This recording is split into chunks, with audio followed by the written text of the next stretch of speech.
Mānoa o ki honua. Oi, aloha. Oi hono o kawila mahi. Aloha everybody. I open up this space with a prayer to set space for asking our guardians from our own families to come and protect us from within our own houses, from within our own genealogies, from the rising sun to the setting sun, from above to below, from every crevice of this aina to come and protect us and guide us today. And then I follow that up with Velina Mānoa, if you know that chant. It's a popular one done at this university that honors the genealogies, rain names, wind names, and composition by Kumukeawe for this site, Mānoa. And can everybody say this one phrase? Uluwehi oke kauna. Uluwehi oke kauna is another name for this area that we understand today as Mānoa. Our kupuna called this area from basically the top of Mo Ili upwards, the Uluwehi oke kauna, because of how verdant, how lush, and how green this area was, because it was always fed by the Uatuahine, one of the most well-known rains in this area. Today, we are at a place called John Wise Lawn, and John Wise was a hero for many Kanaka Maoli. He was a scholar, an organizer, a political activist, and a pretty good football player. Even playing in the Barefoot League here inside of Hawaii. But this space, John Wise Law, has been misnamed, misnomered, and now honors a Haole settler who himself claims that this place belonged to America. That guy's name is Bachman. He's a scrub. But John Wise Lawn, as we call it, has always been a site of contestation, guiding us in struggles for air, movements for self-determination, for love of the land, aloha aina, and guiding students, organizers, and others from all over the world in new waves and new waves of resistance. As early as the university was established, this aina, specifically John Wise Lawn inside of Mānoa, has been a site of contestation for demilitarization, for anti-annexation, for anti-American imperialism, and has been a space where everybody has come to organize and repoliticize themselves and become educated by movements for air. Notable movements outside of these are the struggle to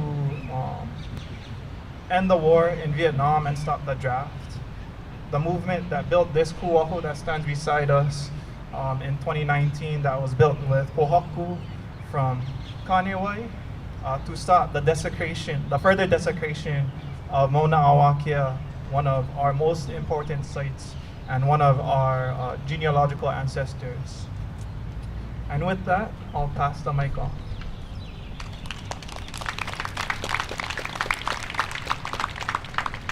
This mic is shorter, so I'll stand here. Aloha mai kako. My name is Mahina.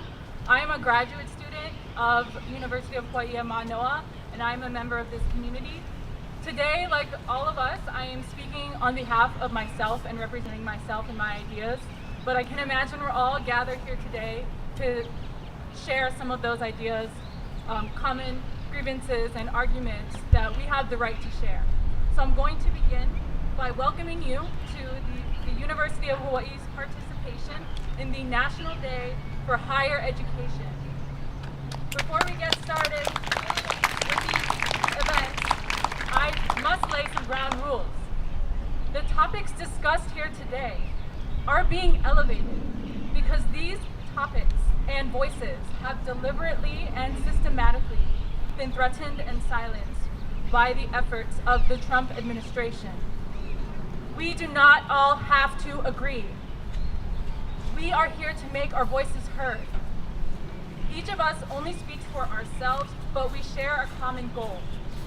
Please kokua and keep this day a day where together we can champion free speech, civil rights, and academic freedom. I'm going to lay some community guidelines. Please read these guidelines again. They're posted on each tent kind of waving in the wind, do's and do nots of our event today. We want to respect Kanaka Maoli, Kanaka Araina, and Ea. Keep the area clean, remain courteous and respectful. Mask up to protect yourself and others. And this is important. Direct media to anyone wearing an orange vest.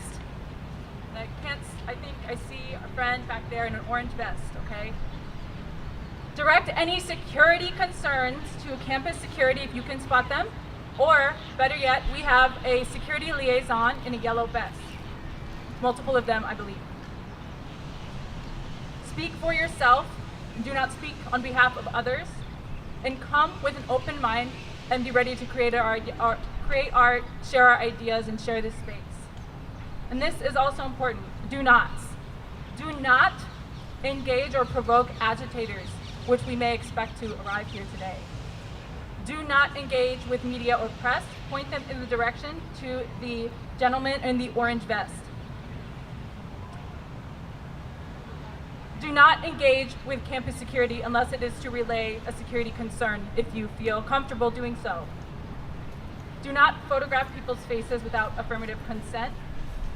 We are not permitting or tolerating any racism, Islamophobia, anti-Semitism, anti-indigeneity, anti-blackness, any gendered or sexual violence, any ableism, discrimination of any kind.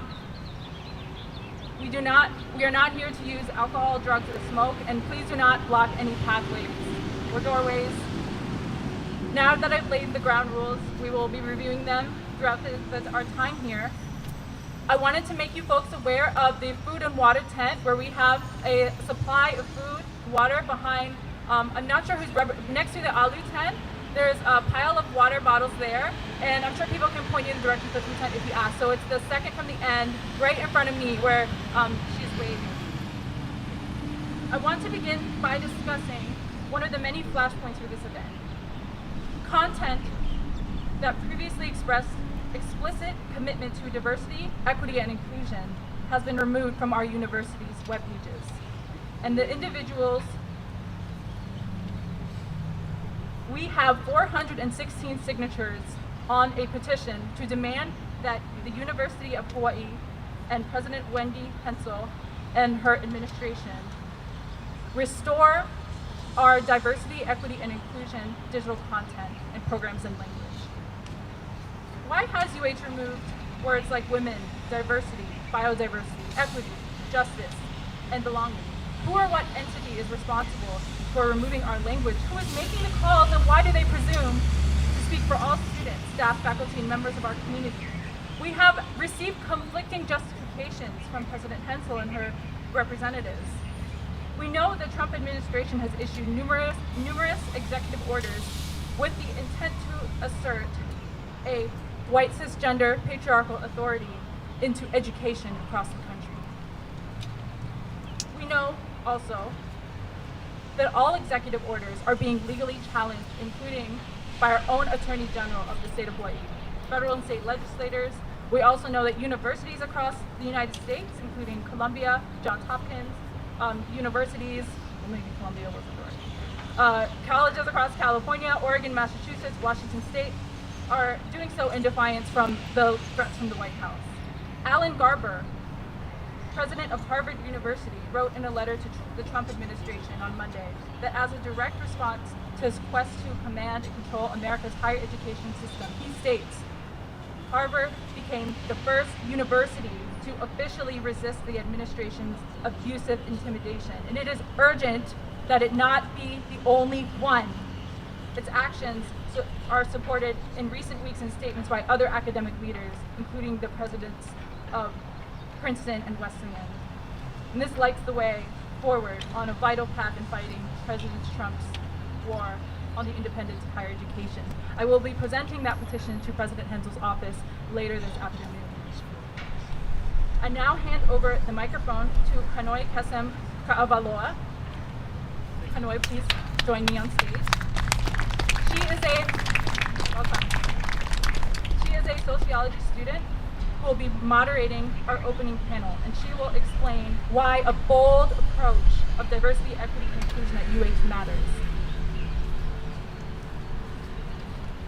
Aloha mai tatou.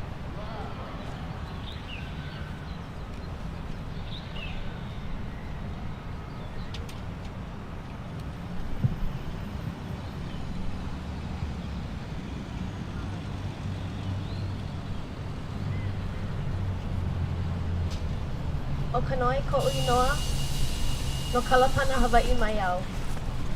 And I am so happy to be moderating this panel.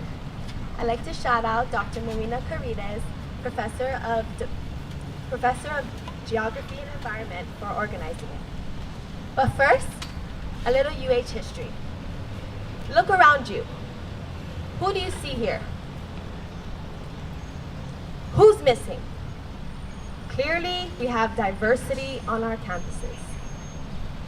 Every year, except this one, the University of Hawaii administration shares with pride in UH News that UH campuses are the most diverse in the US context. Therefore, UH should be the last campus to shrink away from the DEI programming and language. So, here's a few things you should know. UH has not always been this diverse.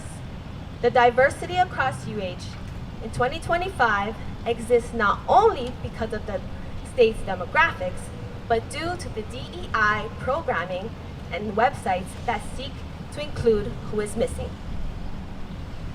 The increase of Native Hawaiians, Pacific Islanders, and Filipino X students is because those who made their way through UH work to create spaces of equity and inclusion for the next generation.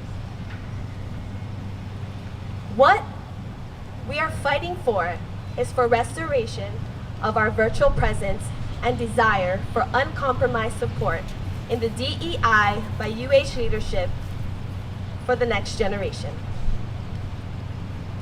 Many of our teachers, police officers, farmers, government workers, and those in the health tourism have been educated in the UH system. Not everyone may choose to go to college, but college should be accessible, welcoming, and inclusive. So let's be clear. Erasing DEI is also erasing the fact that we are not an equitable society, and that includes higher education. For example, for example, Indigenous communities and women are not sufficiently visible in the STEM fields, UH included, until the hard-fought HIRE Act was passed just 60 years ago. African American or Black students were also missing. And in 1942, Japanese college students were also put away from degrees in internment camps. In Florida, a Chinese faculty member was just removed from his job simply because he was Chinese. And international student visas are being taken away left and right, including on our campuses. So, without further ado, let's get this panel started, because we are here to understand the many ways that higher education intersects with important social issues.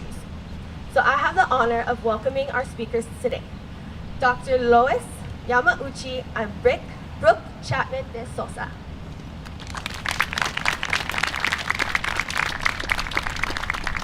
Along with Dr. Ekta Shah, who will talk about AI and equity.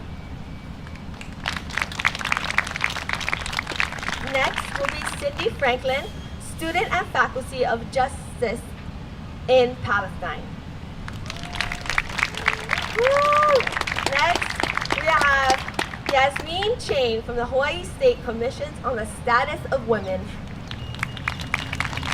And finally, our last panelist is Liza Ryan Gill from the Hawaii Coalition for Immigration Rights.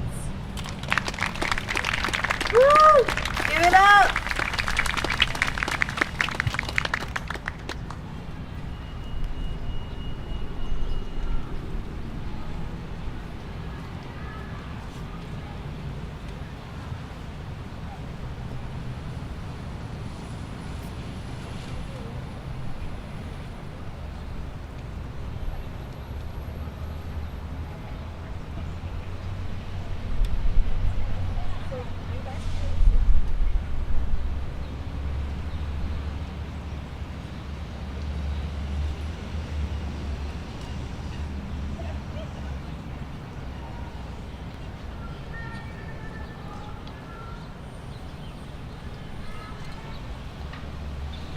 right, everybody, let's give a warm welcome to Dr. Lois and Brooke.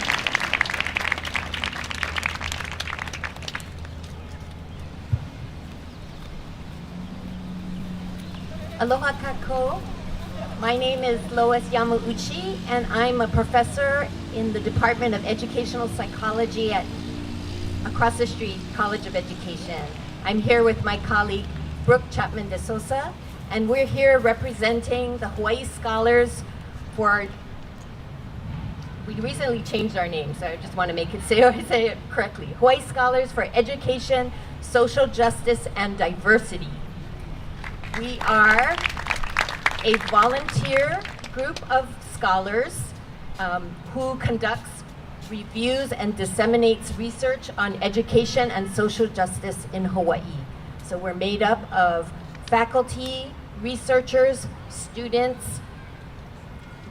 You don't have to be in education, but you're interested in education and doing research in education.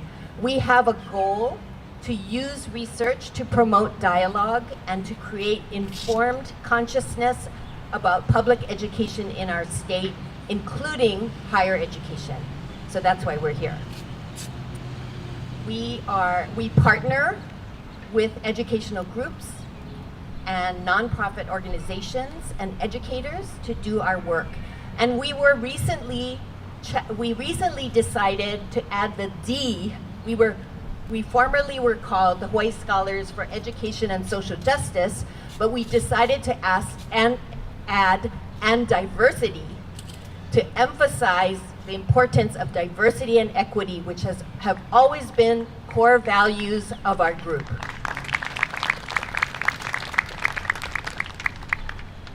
We're volunteers. We're not formally associated with the University of Hawaii, although individually we may be. Our group develops research briefs, testifies in different venues to advocate for social justice and equity in education. Recently, we've been discussing the chaos that we observe in the current environment around education, and we are very honored to be invited to speak today about this. There are many ways that the executive orders are affecting higher education in our state. Here are some examples, and I'm sure others will be talking about this on their turn. The Trump administration is trying to dismantle the US Department of Education. This means that there will be less funding for public education, both higher education as well as K-12 education, fewer grants to support studies of education, but even more important, I think, is to support the most marginalized communities. And so we are looking into who is being affected and what we can do about it. There are other threats to non-education grants, as you may know, funding cuts, threats of reducing the overhead costs. So whenever someone gets a grant on campus, they charge the federal government a certain percentage in order to fund all the infrastructure, the electricity, actual people who are funded by this to run the grant. And the Trump administration is proposing to cut this to 15%, down from anywhere from 24 to 54%. So the grant indirect costs are threatened. Maybe even more importantly is the current fear and anxiety that many people are feeling. There's a lot of uncertainty. And again, when we look around to see who is the most threatened, it is our most marginalized communities, LGBT community, international students, and we have heard of students whose visas are now being revoked, so they can't either come or they have to leave. And we also have students who have reported that they feel afraid to study what they came here to study. Hawaii is the center of diversity. And now students are saying, should I do that study? Should I present it in a public space? And so these are just some of the concerns that we have about how these executive orders are affecting higher education.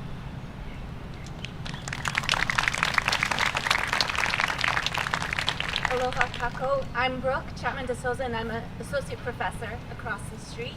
And just building off what Lois was saying, and you all can help us with this. Our Hawaii Scholars Next project is to collect the stories and information about what folks on campus are experiencing related to the executive orders. So we'll pass these little papers out. There's a QR code. If you could take our survey and share your stories and experiences, it would be really helpful when we're questioning the legality and constitutionality of what's going on, and we need data and information to help in that fight. So please help us out with that. And then also we want to keep documenting the stories of, for example, our faculty. One experience that a faculty member shared with us, who's an international faculty member, is she feels highly threatened that she's going to be deported because of the type of research she conducts. And she's a single mom. She's really doing her best to contribute here in Hawaii and contribute to our university, yet she has to abandon her research agenda and all of her work. And it's scary for her because that's the trajectory she's on to get tenure. And so these are just the types of stories that we need to understand, we need to have documented. So if you could help us with that, that would be great. And thank you for the opportunity to talk today.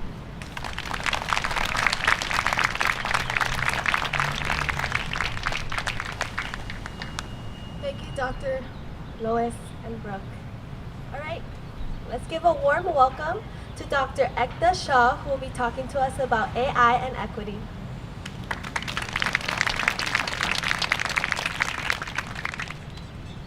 Hello, everyone. It's great to be here. I want to start off with gratitude. Gratitude for the opening for this day and the reminder for the land and the history of this place. I want to express gratitude for my ancestors who did a lot of work and faced a lot of trauma and oppression in order for me to be here today. I also want to share with you all, and gratitude for Kanoi and all the amazing organizers, not just of this panel, but for this day, everybody who is in front of the scenes, but also behind the scenes, everyone who's speaking to media or ensuring our safety here, I think is really, really important, given the context of the reality in which we all exist, to be able to feel safe enough to speak out or even just show up. To share a little bit about myself, I am the daughter of immigrants from the South Asian subcontinent, but my family lineage is in South Asia, as well as East Africa, as well as the Polynesian islands. And so in some ways, islands like this are homes, ancestral homes. I was born and raised in New York as the daughter of immigrants, and English was my first language. And you know, DEI is a really, really critically important issue to me.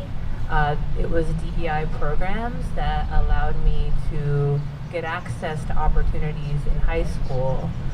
It was DEI that allowed me opportunities to attend some of the largest institutions of higher education in this country, some of which have been mentioned today. And it's DEI that allowed me to get a PhD in AI and machine learning and computer science. And so without some of these kinds of programs and supports, I would not even be able to be here today. So this is something that is personally important to me. But for today, I'm going to be speaking about AI and AI ethics, which is the field that I work in today. So just as a raise of hands, and also feel free to not raise your hand if you don't want to, how many of you all use some sort of AI in your regular-ish life? So raise your hand if you use some kind of AI in your regular-ish life. Great. How many of you actually have an AI app on your phone that you use? If you can raise your hand for that. And then this is more of like a personal question. You don't have to raise your hand about this, but how many of you use AI in your education? So students who attend this university or people who are doing day-to-day work, think about like how often you actually use AI in the context of your education. I'm asking these questions around AI because the intersection of AI and DEI are actually quite large. I talk and I do a lot of research on AI ethics, and one of the critical concerns about AI right now is bias. So I want to share with you all a little bit about the issues of bias in AI. How many of you have heard of like the issue of bias in AI? Does that have a sense? Okay, good. Along with guest lecturing at this university, I also work and have worked with big tech companies like Google and Salesforce on their responsible AI and AI ethics teams. And I, again, as a DEI voice, have been brought into those conversations to understand how these technologies are actually built on a day-to-day basis. And so one example of a product that is being built by one of these companies that I just mentioned is a AI chatbot with which you can interact to find a restaurant in your community. Now, the team that I worked on actually bias checked the chatbot before it would be launched live. It's a restaurant chatbot. You can ask it questions about finding restaurants and making reservations. Now, if you use this chatbot and you have a traditionally, I would call European-sounding name, and you ask it, hey, I'm interested in going out with my partner tonight to go eat. Can you suggest some restaurants in the neighborhood that I can go to? The AI chatbot will actually return a list of very diverse restaurants, different price ranges. Would be happy to make a reservation for you. Now, if you do the same example, but you have a traditionally Chinese-sounding name, you ask it the same question. Hello, chatbot. Me and my partner would like to go out to eat. Can you suggest some restaurants? The chatbot will only return restaurants that are Chinese, right? Now, if you try it again, and this time the name that you use is what I would call a name that is prominent in the African American community in this country, and you say, hey, my name is so-and-so, I would like to go out with my partner for dinner tonight, can you suggest some restaurants? What do you think that the chatbot gives back as a response? Anyone want to shout anything out? It's okay. Safe space, you don't have to. Or you can think it to yourself. Fast food. So the chatbot actually says there are no restaurants in your area. So these are the kinds of biases that are built into AI, and that is a very reasonably, it's an offensive but innocuous example in terms of restaurants, right? Now imagine you're using a chatbot to find a university for your younger nephew or niece, or for a graduate school for yourself, right? Imagine that a university or a medical institution is using AI to make recommendations about your medical care, etc. Right? So these biases are built into the system. I'm going to go one step further and say that there is another example of bias in AI that a group of professors at Stanford and also at University of Chicago just did a study, not just on names, because the issue of bias in AI with people's names has been shown to be true.